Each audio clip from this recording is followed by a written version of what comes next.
Suatu hari di Rumah Sakit Sehat Sentosa, di salah satu ruangan yaitu ruangan anggrek, ada seorang pasien dewasa berumur 50 tahun bernama Muhammad Bagus Kurniawan.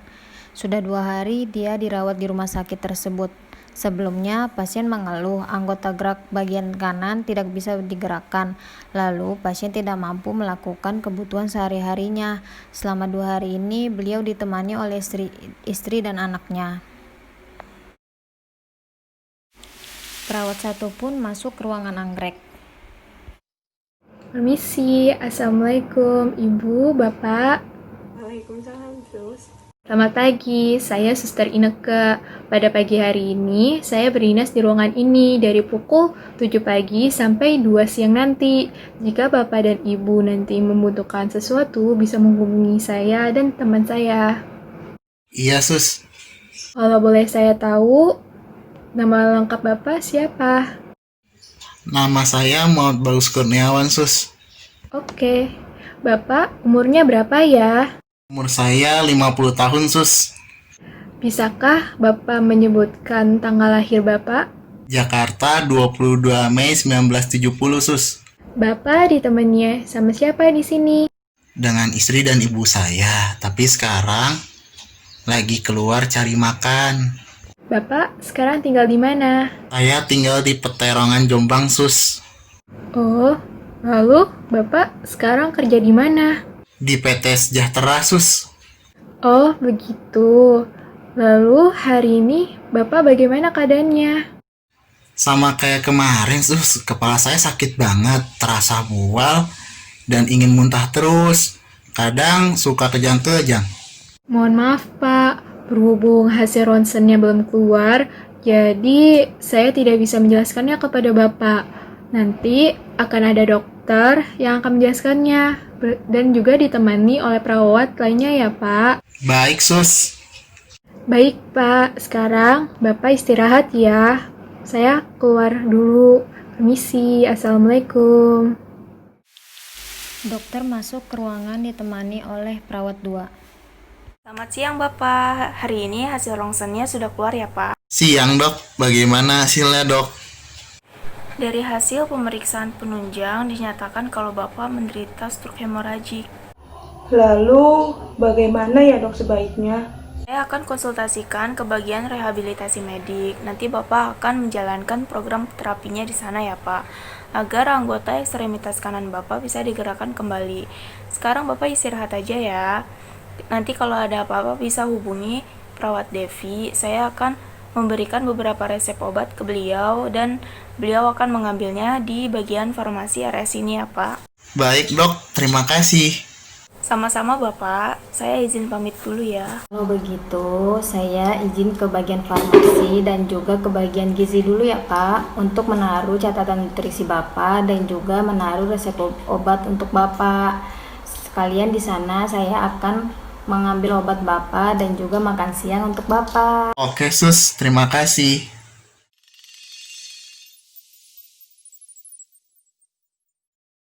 Permisi Mbak, ini resep obat untuk pasien yang bernama Muhammad Bagus Kurniawan yang lahir di Jakarta tanggal 22 Mei 1970 yang menderita stroke hemoragik.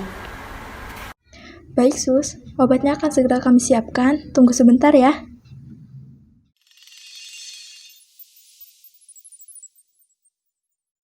Sus, ini obatnya ya. Untuk pasien yang menderita stroke hemoragik bernama Muhammad Bagus Kurniawan, lahir di Jakarta 22 Mei 1970. Iya benar Mbak. Baik, Sus. Obat ini untuk pasien stroke hemoragik atas nama Muhammad Bagus Kurniawan, lahir di Jakarta 22 Mei 1970 telah siap. Jadi ini adalah vitamin K-nya, diminum 3 kali sehari untuk membantu pembekuan darahnya. Dan yang ini adalah obat untuk pereda nyerinya. Yang ini adalah obat antagonis kalsiumnya, diminum 2 kali sehari untuk mencegah perkembangan perdarahan yang lebih parah. Kalau pasiennya kejang, tolong diberi obat ini ya Sus, obat anti konvulsannya. Terima kasih. Baik Mbak, terima kasih. Setelah ke bagian farmasi, perawat 2 pun langsung ke bagian ahli gizi untuk mengatur diet pasien. Assalamualaikum Bu. Waalaikumsalam. Silakan masuk, Sus. Bu, dari data yang saya dapat di ruangan anggrek atas nama Bapak Bagus mengalami gangguan kebutuhan nutrisi. Pasien mengalami stroke hemoragik, lalu pasien selalu muntah jika perutnya diisi dengan makanan dan minuman.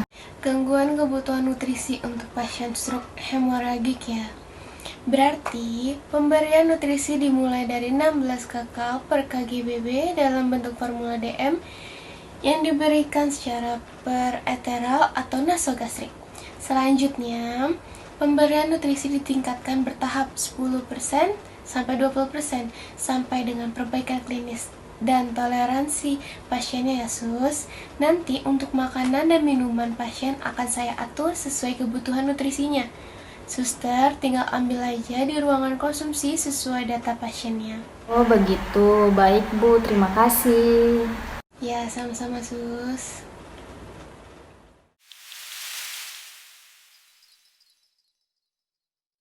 Assalamualaikum, selamat siang Bapak, Ibu. Saya perawat Devi yang bertugas pada siang ini. Di sini saya mengantarkan makan siang untuk Bapak Bagus sesuai dengan kebutuhan nutrisi untuk Bapak Bagus. Baik, terima kasih banyak sus. Biar nanti saya yang akan mengurus Bapak untuk makan. Baik, jika seperti itu saya akan membawakan obatnya setelah Bapak Bagus menghabiskan makanannya ya. Kalau begitu saya izin pamit dulu. Assalamualaikum. Baik, waalaikumsalam sus. Ayo Pak, kakak bantu suapin untuk makan ya.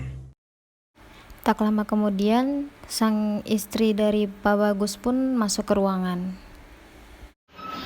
Assalamualaikum. Waalaikumsalam. Ibu udah datang. Baru kakak mau nelfon ibu, mau nanya ibu udah sampai mana. Abis ibu lama banget. Iya, masalahnya tadi macet banget. Terus sekarang bapak kamu di mana? Udah makan belum dia? Udah makan ke bu, barusan kakak kok yang bantuin bapak buat makan. Terima kasih ya nak, udah bantuin ibu buat ngerawat bapak. Iya ibu, ini kan juga udah tugas kakak untuk berbakti kepada orang tua. Bu, Bapak ingin sholat, ingin wudhu, tapi anggota gerak kanan Bapak nggak bisa digerakin. Gimana Bapak mau sholat? Wudhu aja nggak bisa. Iya, nanti sebentar dulu ya pak. Nanti ibu tanyain sama susternya. Di saat percakapan keluarga, perawat 2 pun datang membawa obat. Assalamualaikum Bapak, sekarang sudah waktunya minum obat ya Pak. Sebelumnya tolong sebutkan nama dan tanggal lahir Bapak. Nama saya Muhammad Bagus Kurniawan, lahir di Jakarta 22 Mei 1970 sus. Baik Pak, jadi ini ada obat vitamin K, diminum 3 kali sehari. Ini untuk membantu pembekuan darahnya. Kemudian ini ada pereda nyeri. Kemudian ini ada obat antagonis kalsium, diminum 2 kali sehari. Ini untuk mencegah perkembangan peredaran darah yang lebih parah. Jika Bapak ada keluhan setelah meminum obat ini, segera bilang ke saya atau perawat lain ya Pak, agar dokter meresepkan obat yang baru. Baik suster, terima kasih. Sus, ini gimana ya? Suami saya kan pengen sholat, tapi dia nggak bisa ngambil wudhu. Karena kan dia geraknya susah. Terus gimana ya sus sebaiknya? Oh, jika seperti itu, saya akan memanggil bimbingan rohani untuk membantu dan membimbing Bapak Bagus melaksanakan wudhu dan sholat sesuai syariat Islam. Kalau begitu, saya permisi dulu ya Bapak, Ibu. Wassalamualaikum. Baik suster, terima kasih ya. Waalaikumsalam sus.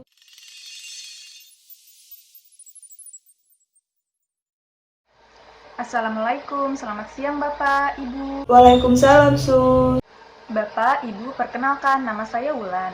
Saya kesini ingin membantu Bapak Bagus melakukan tayamum untuk mendirikan. Oh iya ibu, silahkan. Baik Bapak Bagus, saya akan membimbing Bapak untuk melakukan tayamum sebagai gantinya wudhu. Yang pertama, ucapkan basmalah, lalu menepukkan kedua telapak tangan di tempat berdebu atau debu yang bersih. Lalu mengangkat kedua telapak tangan dan kemudian ditiup seperti ini ya Pak. Lalu, usapkan kedua telapak tangan pada seluruh wajah disertai dengan niat dalam hati.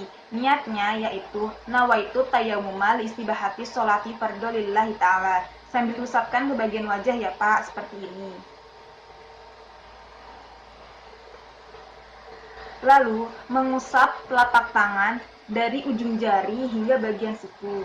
Dimulai dari tangan kanan terlebih dahulu ya Pak. Dari ujung jari hingga bagian siku.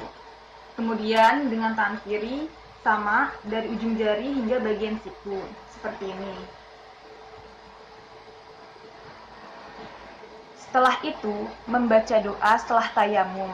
Bacaannya sama seperti bacaan setelah wudhu biasa, yaitu asyhadu alla ilaha illallah wahdahu la syarikalah wa asyhadu anna muhammadan abduhu wa rasuluh. Allahumma ja'alni minat tawabina wa ja'alni minal mutatahhirin. Tayamum pun sudah selesai.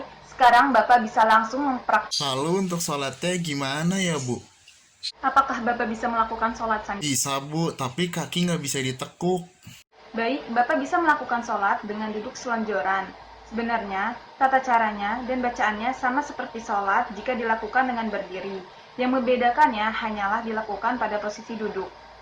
Jadi, yang pertama adalah Bapak niat sholat fardu dahulu, lalu Bapak melakukan takbiratul ihram, selanjutnya ruku dengan sedikit menunduk, setelah itu i'tidal, duduk lagi, lalu untuk sujud, nunduk lagi, tapi posisi nunduknya lebih rendah daripada pas ruku ya Pak. Setelah itu duduk di antara dua sujud dan tahiyat akhir.